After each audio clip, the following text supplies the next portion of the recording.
All right, I think they want to, the sooner I start, the sooner you get to go home. Okay, well, I'm Father David Hudgins. I used to be with Father John full-time at the diocese until he left. It's his fault. He left me. Now there's a new Father John who's okay. But so I'm one of two priests full-time at the Diocese of Lansing, working there. And and then I'm also the worst pastor in the Diocese of Lansing because I'm only at my parish on the weekends. So St. Joseph's Shrine just up the road here from you guys, US 12. So I'm there on the weekends only. And they love to have a warm body. It was me or nobody. So anyway, long time, probably my best friend in the priesthood ever really was Father Roger Prokop, who was a pastor here. If some of you remember him. He really brought me into the diocese more than anyone else. He was, yes. And then, of course, I had a great affection for Father Francis Mossholder, too. He was a good buddy, and he left us way too soon. But then Father John, he's barbecued for me many, many times. He's a good brother. We were in seminary together, too, for like 15 minutes. Okay, so Father John sort of, in a way, he sort of stole my thunder, which is good. Because, we're talking about like annulments and all this stuff, and it's like, really? Well, what is all this? Why are we doing all this? Making people jump through hoops, and what is this mess and tribunals and all this? Well, really, we're trying to be faithful to the Lord. All right, come on, click, baby. All right. Not clicking. What if I click twice? Click twice. See, all of a sudden it's like way ahead of me. Oh, that was you? Okay. There we go. Oh, should I point that way? Well, I'm pointing to the wall. That makes a lot of sense, doesn't it? Pointing to the wall. Oh, come on, wall. Right, but no, the whole point of this whole thing is we're trying to be faithful to Christ, right? We're trying to be faithful to our Lord Jesus Christ, who frankly, as Father John said some really hard stuff about marriage. He said some really hard stuff about marriage. I've got the Matthew quote up there that Father John read already, but it's also Mark and Luke and Paul, and it's all over the New Testament. So this is an effort by the people of God to be faithful to our Lord Jesus Christ. That's what we're trying to do with all this mess. And if it's not about faithfulness to Christ, well, then to hell with it, really. I mean, in the strict sense. It's a giant waste, but we're trying to be faithful to the Lord and what he said. And actually meditating on Revelation and the wedding feast of the Lamb, or Ephesians 5 would be a great way to think about how we're trying to be faithful. Let's see what happens if I push the button now. Okay, so I hate the word annulment.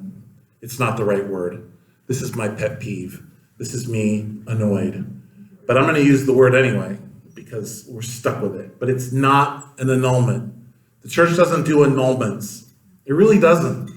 We use that word.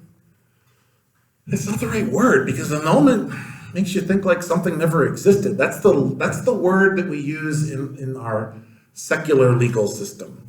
But that's not what this is. It's no, I went backwards. Hey. It's a declaration of invalidity. Now you might say, well, that doesn't sound that much different. Well, actually it is.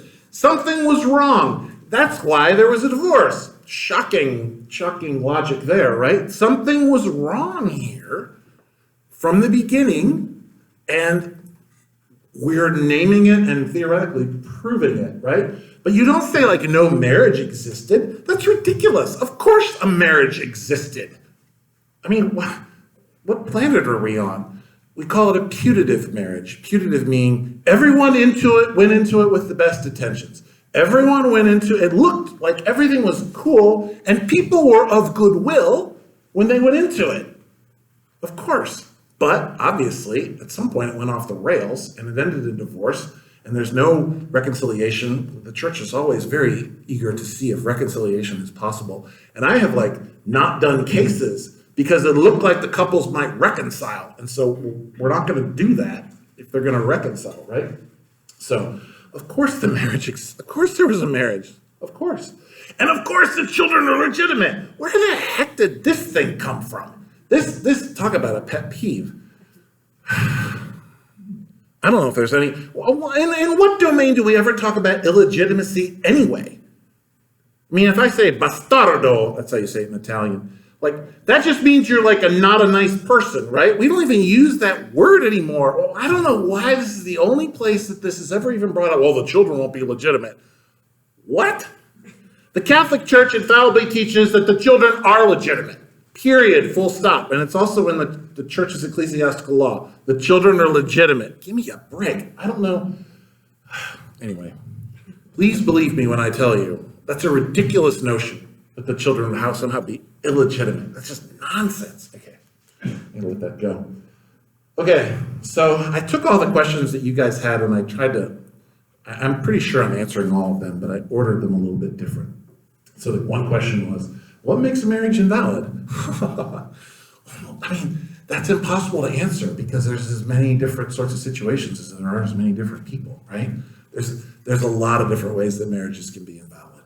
And we're going to talk about them right now.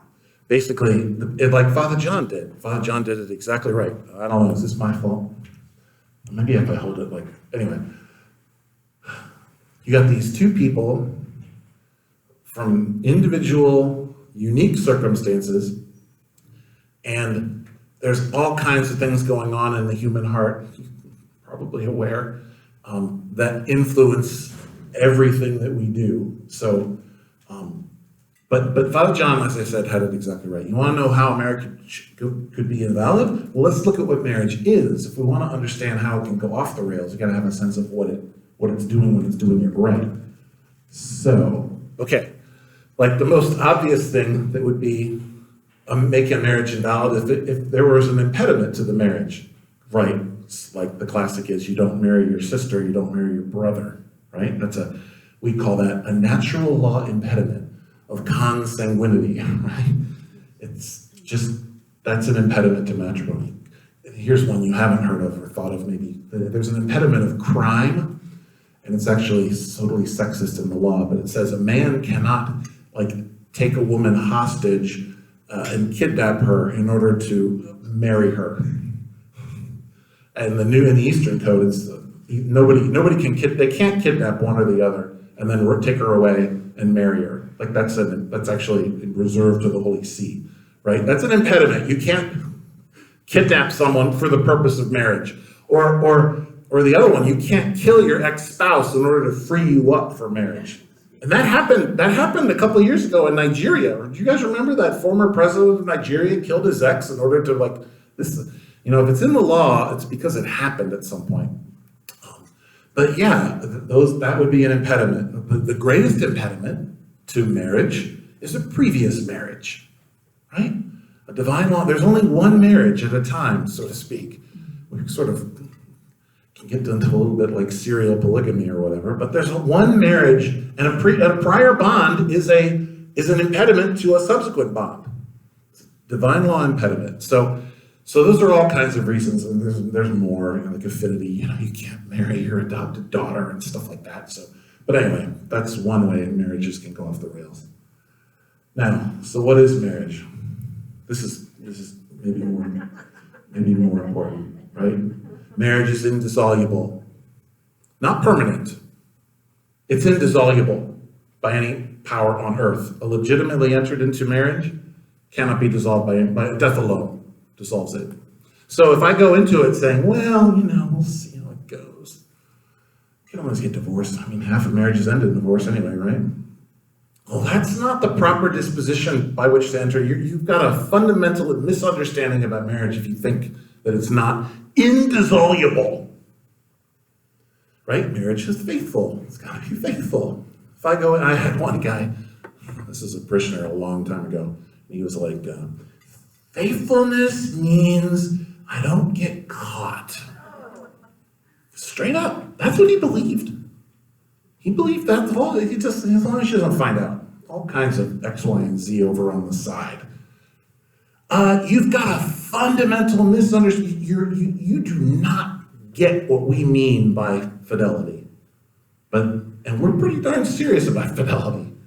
That's, I can't even imagine, but infidelity, unfortunately, is very common, but that cuts. In the ancient church, they believed that there was a mistaken belief that infidelity, adultery, was an unforgivable sin. It's really, well, anyway, right? Marriage has something to do with children, too. This is not, seems to be universally acknowledged in our time. You have to be at least open to children. That doesn't mean we don't marry people who are past childbearing age. But hey, we've also had precedent in the scriptures for all kinds of pregnancies at past childbearing age, so, But if you go into marriage saying, no rugrats, period, no rugrats, that's a problem. That is a problem. And that is the way that marriage can go off the rails. And then what is the last thing? Good of spouses, right? That should be pretty obvious. But it not always is so obvious. I need a maid. I need a domestic servant. Okay. That's not Christian matrimony. Okay, so we're talking about what marriage is and what's required for marriage, right? If I'm 7 years old, I lack the capacity to marry. I lack the intellectual capacity, I lack the volitional capacity, right? You have to have capacity. Like if I am drunk, if I've just had, a 12-pack and I can barely stand up, I lack the capacity to marry at that time.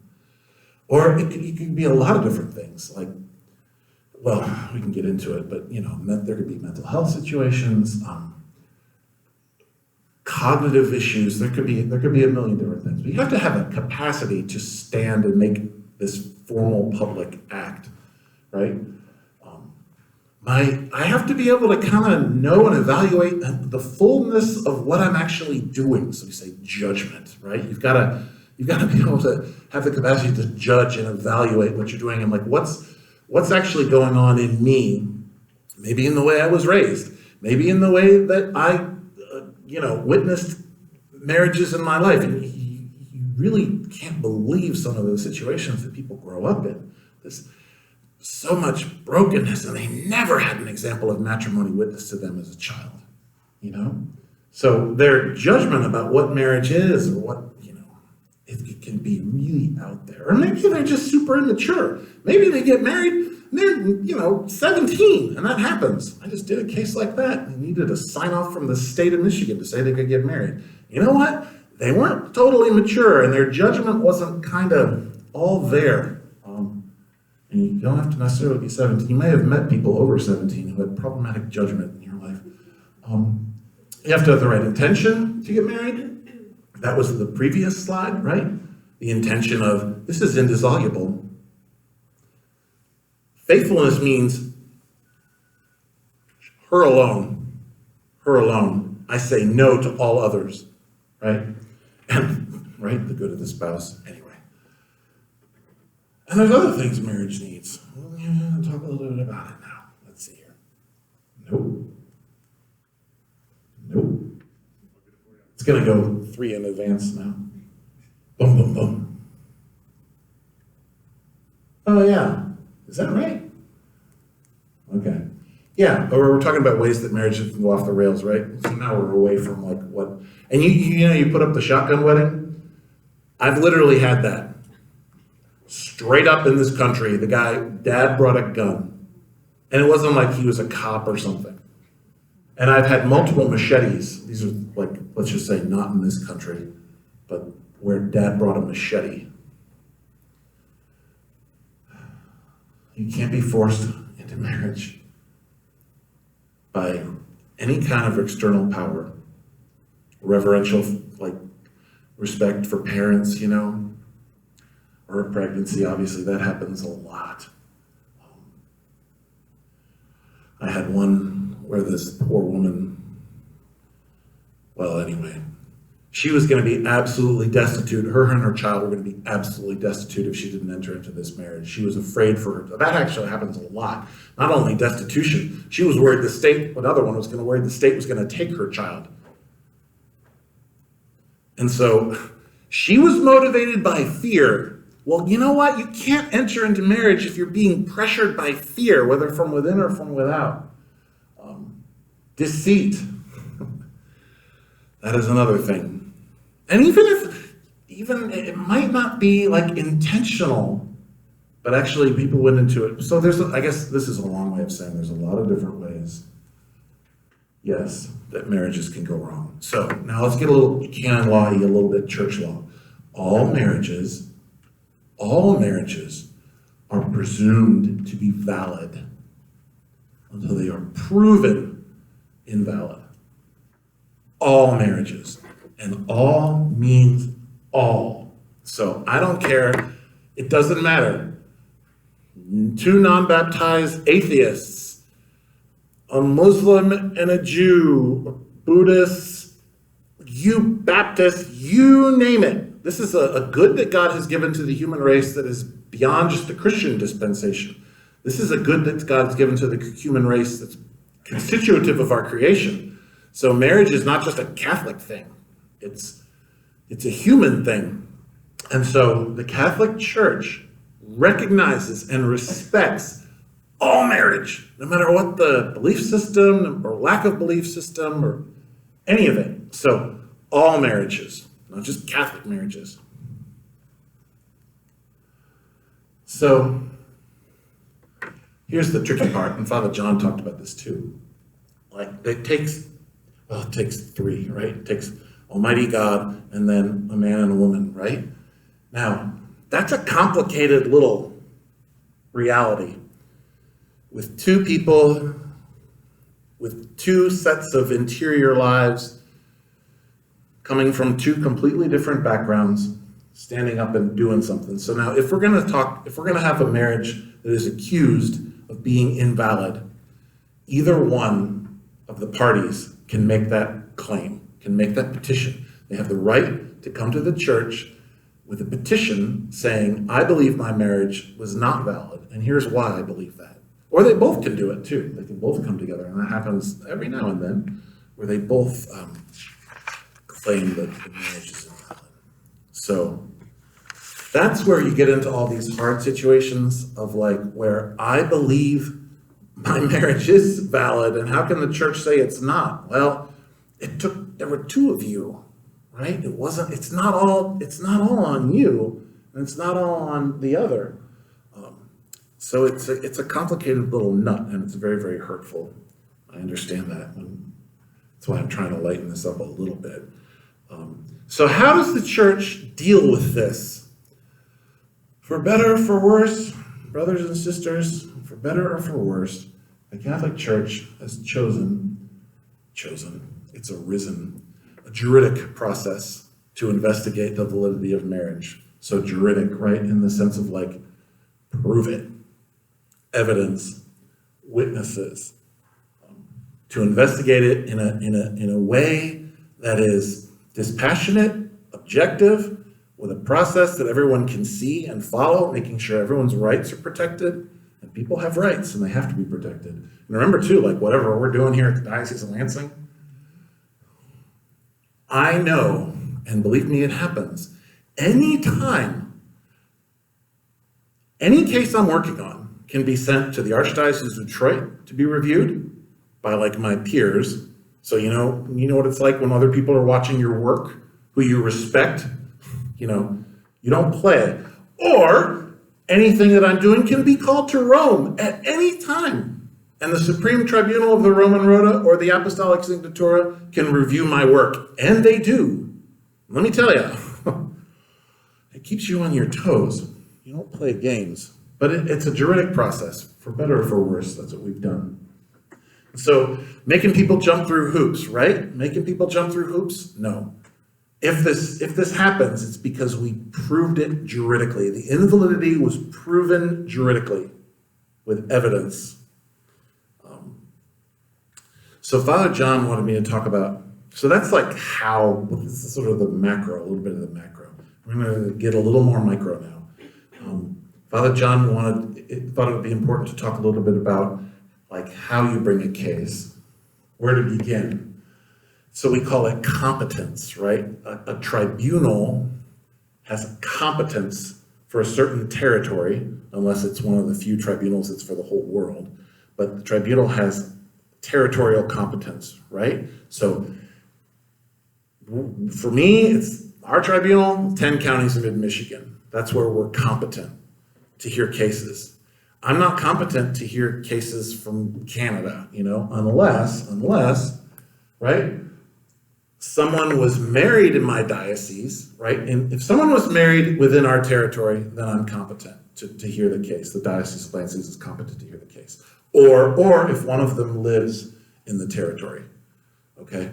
So it's territorial, basically. You can begin a case where there's a territorial connection, either by virtue of the marriage or by virtue of the domicile where the person lives. So that's how we have competence. That's how we can say yes to a case. So yes, different kinds of cases. There are a lot of different kinds of cases. Some of them are simpler and some of them are more complex.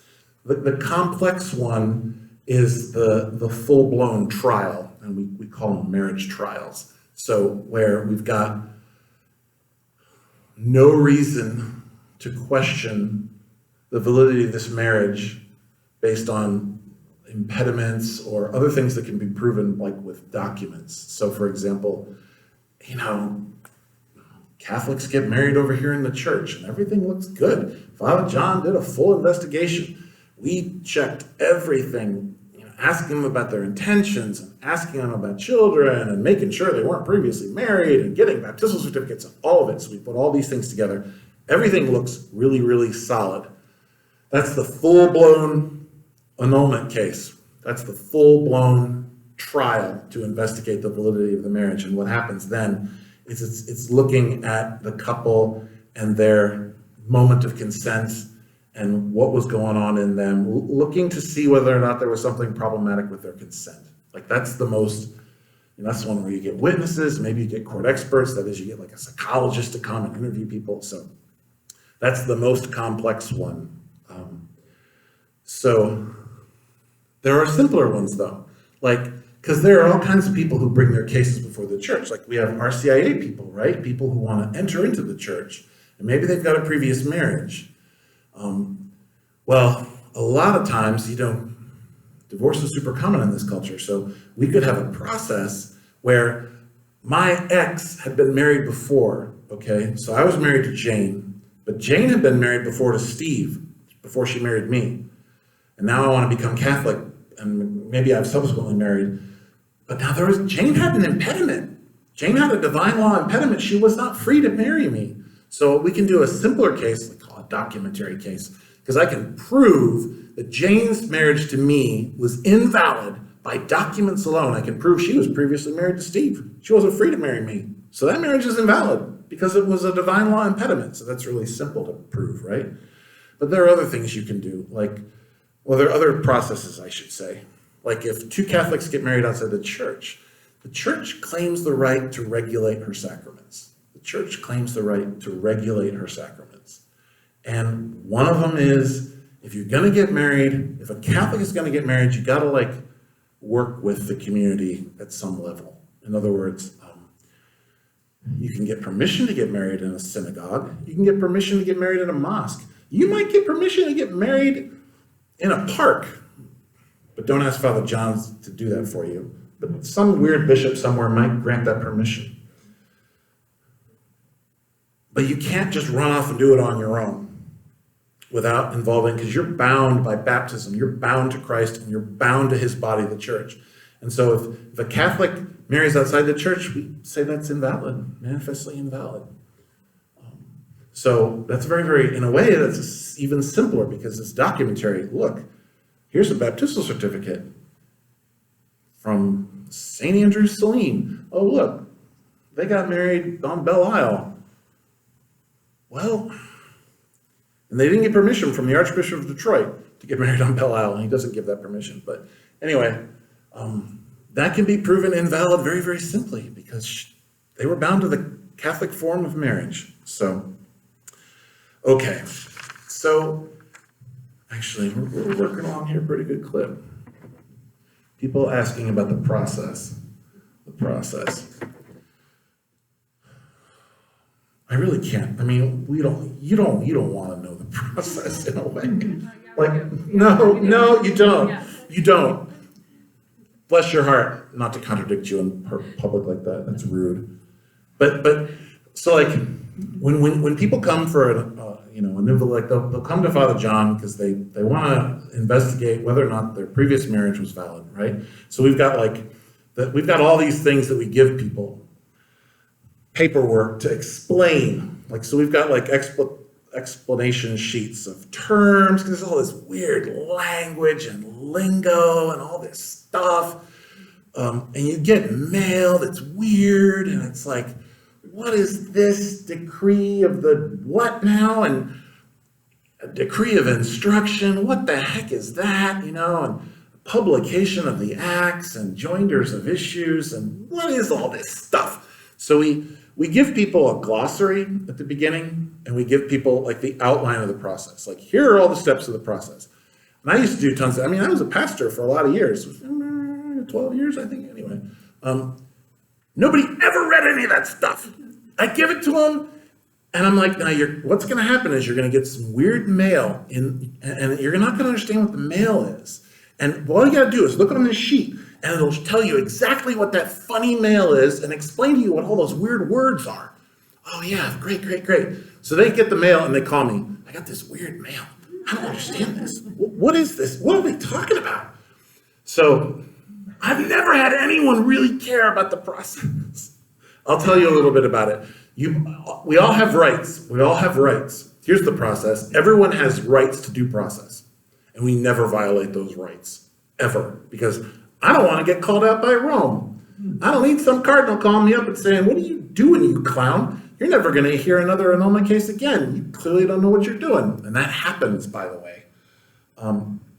So everyone has rights, and we absolutely respect those rights. There's a guy whose full-time job at defender of the bond.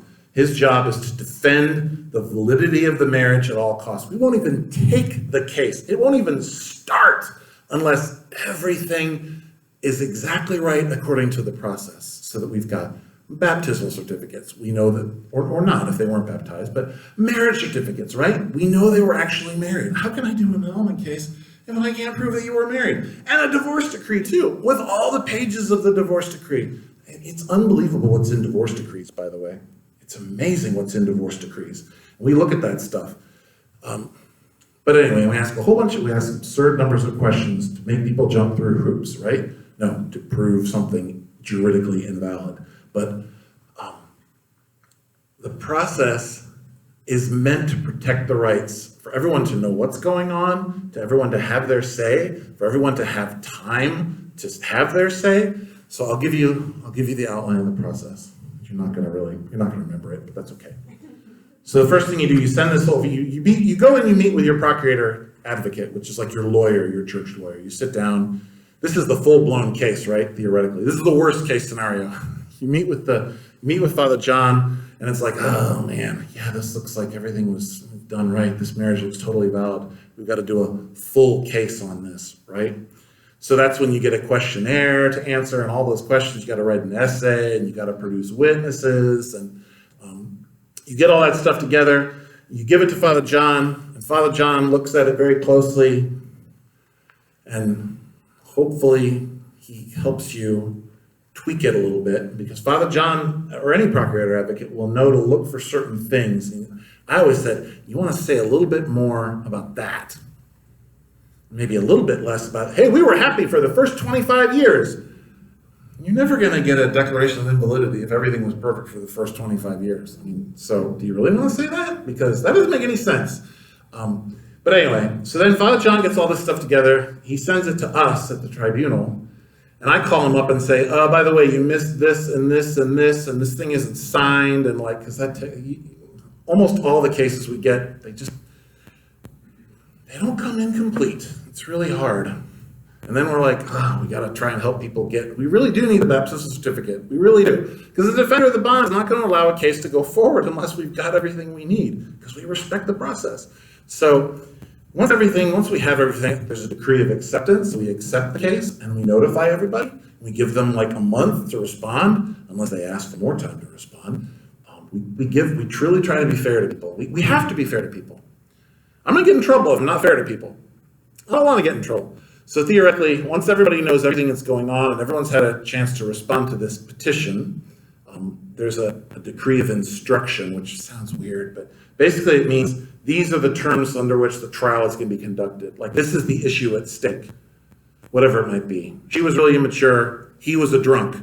This is the issue that the trial is going to be examined on, decree of instruction. And then we gather witness testimony. We gather testimony. We might have an expert, a PhD, a psychologist, a psychiatrist, or a counselor do an interview to try and find out what's going on. Then we have a decree called the publication of the acts. So once we've got all the stuff, we call those the acts, and we publish them. In other words, we let people come and see if they want to read it. They can read it. They can read everything we've got. I always tell people, think twice before you come for the publication of the acts. You can't unsee, you can't unread what you've read. But you're free to, you have that right. And then we do a decree of conclusion, conclude the case, and then there's a sentence issued, which explains the outcome and why it happened that way. And then after that, you can have an appeal. Let's see here. Oh yeah. So there's a whole process for appeal. If you don't like the outcome, usually someone doesn't like it. Not necessarily, I suppose, but often. So there's an appeal process. So you would be surprised by already what I've said. The appellate tribunal for the Diocese of Lansing is the Archdiocese of Detroit. So you can appeal your case to the Archdiocese of Detroit, and then they'll take a look at it. After that, if you wish, you can appeal your case to the Roman Rota, the Supreme Tribunal, the Pre-Apostolic Tribunal of the Roman Rota. Now that costs a little bit of money because it's extremely expensive to put a case together in triplicate to go to the Roman Rota. So that's the one part that's not free. But there is a whole process for appeal. The problem is, and you tell people things, and you may have had that in your life where you tell people things and they really don't listen. You can't just appeal because you don't like it. You have to appeal with some basis, like, no, my appeal is based on this and this and this. Here's the content that was missing from the trial. Otherwise, it looks like you're just trying to delay things, right? And like Detroit and Rome could really tell when you're just trying to delay. You're trying to stick it to your ex-spouse, you know? So there is a process for appeal, and people do it all the time. And so that's all I want to say about the process. But you guys are I'm almost done here. Then the question was, isn't this just Catholic divorce? The answer is no, it is not. I don't know what else to say about that. They do not always go affirmative. We say no. I'm dealing with one of those I'm dealing with two of those right now. It's really horrible. So no, it's not just a Catholic divorce. We've proven juridically something was not quite right from the beginning. And then this is just reiterating my personal pet peeve, the biggest of all the pet peeves. The children are 100% legitimate. Oh my gosh, don't take it from me, take it from Spider-Man. The children were 100% illegitimate. Of course they're legitimate. Now, there are a couple other questions about feelings. Like, well, I feel as though my marriage is perfectly valid. I feel married. And like, I feel things too. Like, we're human beings. We have deep-seated feelings. And we've got to, and actually Father John brought up St. Ignatius of Loyola and his rules of discernment, which are all about, to a large degree, about feeling with the Holy Spirit and feeling with my own weakness and feeling the movement maybe of the enemy on me. And how do I respond to my feelings? How do I respond to those movements? Because I always say feelings are like children. You pay attention to them, but you do not let them run the house, you know? We don't want our if my feelings totally controlled my life, I'd still be in bed. I would. I'd probably still be in bed. So feelings are not always super indicative of reality. And when it comes to marriage, of course, it's not just one and me. There was another. And so that's a complicating factor. I guess I'll leave it at that. Are there any questions? So I know you said you'd send something out so the spouse or the ex-spouse can participate if they want to. I'm assuming you've come across this before, where when you do your documents, they're completely opposite. What do you do with that? One is saying this and one is saying complete opposite. So the question is, what do you do when the documents are saying the complete opposite? I would say that doesn't happen very often. We're not the smartest, but we're not that dumb. You can tell what people are doing. Like, and most of these cases are not super contentious. I mean, most of the time, because we have to remember too, like, I don't know, maybe I can disabuse some misconceptions. Like, most of our cases are not like these 35-year Catholic marriages. Most of our cases are like 1 year or maybe 3 years, and like really, really short. And these people who want to come into the church, it's like non-Catholics who are seeking now to enter into the church or to reconcile a marriage they want to have their marriage to a Catholic kind of reconciled and healed, so to speak. And so most of them are not that contentious. A lot of people just ignore this completely. That makes my job way easier, by the way, when the ex-spouse just ignores the whole thing, because, well, it makes it, Anyway, but I'm sorry, I'm not really answering your question. I'm answering another question. But so for those really contentious ones, and those are hard, it's fascinating. It's fascinating to watch people try to prove their point of view, and like they're digging their own grave almost, or they're like, you give them enough rope and they hang themselves. We're not dumb. We can see what's going on here. Now, if there's really, really absolutely contradictions, and it's like we don't know what's true, and we're stuck. We're not going to be able to prove it invalid. If everyone is, all the witnesses are like, well, she's totally honest and trustworthy, he's totally honest and trustworthy, and everybody is saying contradictory things, then we're not going to be able to prove anything. But that doesn't happen that often. It really doesn't. Anyway, that's a long answer. One of the most common questions that I hear is, I'm going to go through my annulment process. My ex-husband was abusive. Will he see my answer? Will he see my questionnaire? Will he see my witnesses' answers? Right. And so the question is, will my ex see all the stuff that I've written? Will my ex see all my witness testimony? And the answer is, well, he has a right to know what's going on. He has a right to defend the validity of his marriage. So, yeah, he has the right to see it. Now, you can request that the judge withhold some evidence.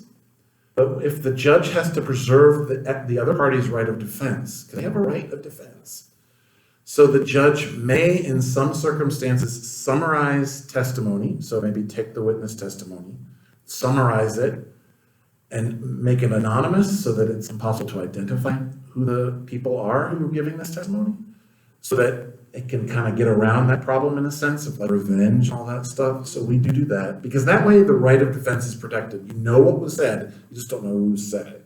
But then people are just like, well, he's going to be able to figure it out now. Why is always he's the one who's that guy? Not always. But no, they have rights. They have rights, and we can't, so what often so happens, the process of going through a tribunal process can actually be very healing. Something Father Roger Prokop used to say a lot, actually. It can be very healing.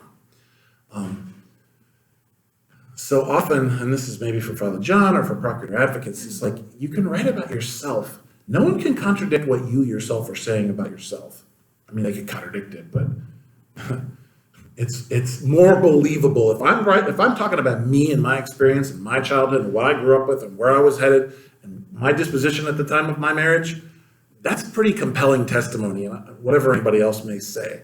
So I always tell people, if you can, write about it, because the temptation, of course, is to just say, it's all his fault, he's evil, it must be destroyed. that's inflammatory and people gets their blood up, you know what I mean? So if it's possible, you can write something about yourself. And then, it's really hard to contradict. And also, obviously, but then at the same time, you don't want to write something about yourself that you don't want your ex to read, but I don't know, who cares? The ex thinks in some ways, but of course it's not, that's an oversimplification. But at least, if I'm not telling and maybe he was terrible, and often, probably was. But that's one way around that situation, I guess. Anyway, it's hard. Just on that point, how often does that happen, that the respondent wants to read all of it? Very rarely. They almost never come in to read this stuff. How would I say? Less than 1 out of 10. Less than 10%. 5%, maybe. It's not very many. They don't want to be bothered. They're done. They've moved on. Father Mike, I'm afraid. Why don't you say something about confidentiality? That's a really good thing to say. I had to take an oath. We all have to take an oath of confidentiality. So everything is completely confidential in the sense that the only, in terms of who has access to all of what's in the file is the judge and the defender of the bond. Those are really the only two people, and the notary who has notarized stuff. And we all take oaths that I do talk a little bit about cases, but you guys will never know who I'm talking about. So I feel like anonymized to the max. Yeah, so it's 100% confidential. Now the parties and their advocates, so their procurator advocates, have the right to see the testimony. They have the right to see the proofs, like the witness statements. We, as a rule, we do not share court expert reports. So the court expert reports, that's like a psychologist interview, we don't share those. So that's not something that's given at the time of publication. We've never been challenged on that either, so I'm comfortable with that. So if you did come in to talk to a psychiatrist or the psychologist or whatever, we wouldn't, and that report is written, that's for the judge alone and the defender of the bond. So that we keep that one even more confidential. Like, we don't let them see that. Because we also don't want our psychiatrists and psychologists to get sued. So we like to protect them too. So yes, everything's 100% confidential. And in the end, when the whole thing's over, we shred the whole file and basically keep the final outcome. That's all we keep. In the end, it all gets just, anyway, so you know. You tell me. Okay. Oh, I'm sorry, no, this gentleman behind you, I think was first. I understand the confidentiality, but in the process, how many people actually view the paper? So a notary will look at it, so that's one. The judge and the defender of the bond, those three for sure. To be honest, we do 3 judge, if it's like a long marriage, we do 3 judge panels, so we have 3 judges. Theoretically, we could have 5 or even 7, but we only do 3. Honestly, I trust, one of the 3 judges is the main judge. He does all the work. I trust him to do, or her, it could be, to do all the work. And so I don't even go through all of that testimony. If I just read what my colleague has said, I might look at a few other things. So if I'm always on the panel of 3. So even I, because I got this job, the bishop gave me this job, I have to be in charge of all the 3 judge panels, but I don't read all that stuff. I look at what my colleague has already done all the work, and then I might look at a couple of things. But so basically, definitely 3 people, and maybe as many as 5 if you did, if the 2 other judges took a deep dive. But it's like priests, monsignors, 1 deacon, and the notary, unless the other party wants to come in and read the acts. So is that a good number of people? Not very many, and it's just a file. It's not like we sit around talking about this stuff. I mean, it's like a file that goes around the office. It goes to my inbox, and goes to the notary's inbox, it goes to the defender's inbox. So. Is an advocate provided for a person going through this process by the church? And my second part is, who pays for the psychiatrist interview and who determines? Your DSA dollars pay for it. Oh, okay. The then DSA pays for it all. Who is the advocate? So the advocate would be, your advocate would be, you can choose your advocate, be someone like procurator advocates here at the parish. We have respondent advocates, like if the X wants someone to help them, it's my job to make sure they get someone that they're comfortable with to help them, which can be hard sometimes. But so yes, everyone gets an advocate of their choice to help them, to represent Does them. every parish in the diocese have an advocate? They should. Because I don't know who mine is. Oh, well, I've got one for you. St. Elizabeth? Yeah, who is it? I have no idea. Well, anyway, we got one. Don't figure it out. I got a really good one. My Lenawee County, Carol McMillan is my go-to girl, woman. She's a vice president of Adrian Steele. Anyway, yeah, we have, Carol's done stuff for me for your parish, but we get case Father Dan to send stuff in too. So Father Dan does it himself. I know he has Yeah. mine, but Yeah. I'm just curious. I'm not sure if there's others, but all the priests and the deacons, so that's like the obvious, the priests and the deacons, but then they'll get other people to help them too. Yeah, sorry, you were very patient too. I'm pretty confident that my ex won't want to give any testimony or anything like that. But I could also see him getting something from the diocese, ripping it up and not responding at Yeah, all. oh, that happens all the time, where people rip it up and don't respond at all. Oh, yeah, that's probably the most common thing. We send stuff out, and our letters are really nice. We really try to be nice. I'm like, you have rights. We want to invite your participation, and this has nothing to do with legitimacy of children. Like that's printed on every page.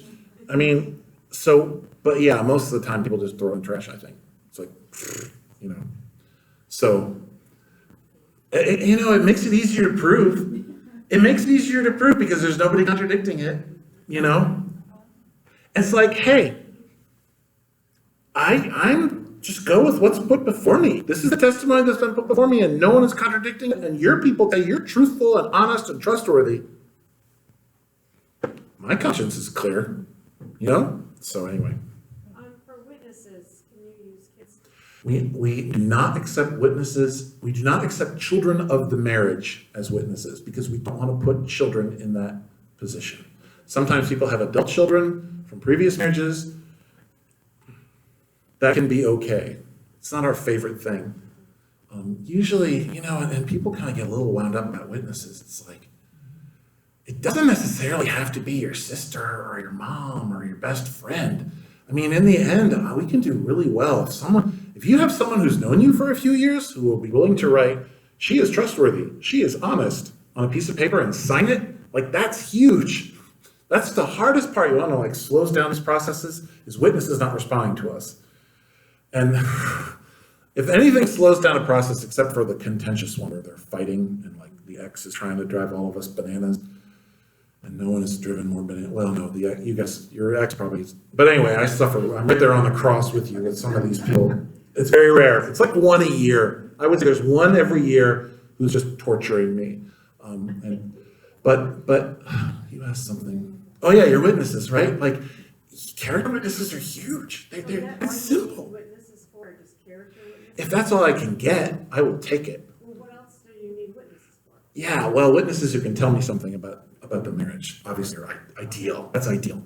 But like we send out these letters inviting the witnesses to testify, and like we just like crickets, you know? So we send out letters again, crickets, and then I call Father John and I say, can you talk to this person because their witnesses are not responding to us? And it's crickets, and we send it out a third time, and crickets. So finally I said, look, I call it the big three: honest, trustworthy, and something reliable. Like, will somebody in your life say those three things about you and sign their name? Because we'll get this thing done if you'll just do that, you know? So anyway. Always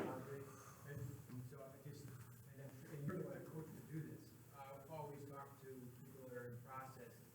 Check with your witnesses first. Make sure they're willing to do Yeah. And here's a secret insider thing that I'm not supposed to tell you about witness testimony. It's the same kind of things you were asked. It's a much shorter version of the questionnaire that you were asked. I mean, surprise, surprise. Do you know anything about this person's family upbringing? Do you know anything about the person's wedding? Do you know anything about how the thing broke down? It's not like rocket science in terms of what they're going to be asked. So anyway, when you wrote your essay up, like it's very similar. The outline is going to be the same, just shortened version for the witnesses. So, sorry. Territorial question. Oh, yeah. Because technically, I reside within the Diocese of Detroit, so I attend church here, and I was married in Tennessee. Yeah. So, is it just a matter of where they send the paperwork to, or is it? Nous sommes incompétents. So the Archdiocese of Detroit has competency, and Tennessee has competency. Lansing does not. So if you want to get a summer cottage on one of the lakes in the diocese and claim it as a quasi-domicile, you could do that. I'm hoping to live here eventually, but like right now. Intentionality about your domicile is also important. That can be a big, hey, I got a P.O. boxes do not work.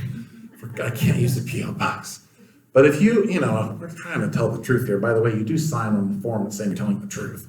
But like, no, but I mean, if you did if you had a quasi-domicile, if you were like, spending some time at your parents' lake house, that would work. I work within I work in Dexter, which is within the Archdiocese. Yeah, it is. Yeah, but right now, Detroit and Tennessee I are mean, I'm right on competent. the line, because that's Plymouth Canton, which is, Well, now check your. Oh my gosh, this is so funny.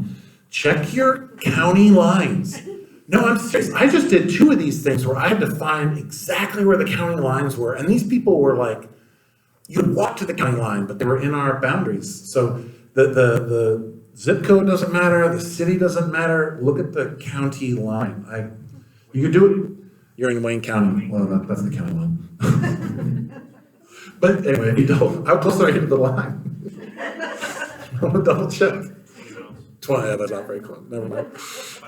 But those have got good guys in Detroit. Detroit has great people working for them. Father Mike? I'd like to underline a point that you made a few minutes ago, which is that once you begin the process takes movement, and the process continues regardless of whether the ex, rips up the papers or they can't get a hold of the witnesses and so forth. There's attempts made to get a hold of witnesses and so forth, but it continues whether or not they respond. So, am I correct? Absolutely. Yeah, the process continues. Oh, it has, because you could be using procedures to delay a trial, Yes. which is something people try to do. So yeah, the process continues. And the process keeps. It does. going on. I mean, if you can get your ex, this is something I shouldn't tell you, but if you can get the ex there's a checkbox on the very first communication we send. It's like basically, we give them check boxes.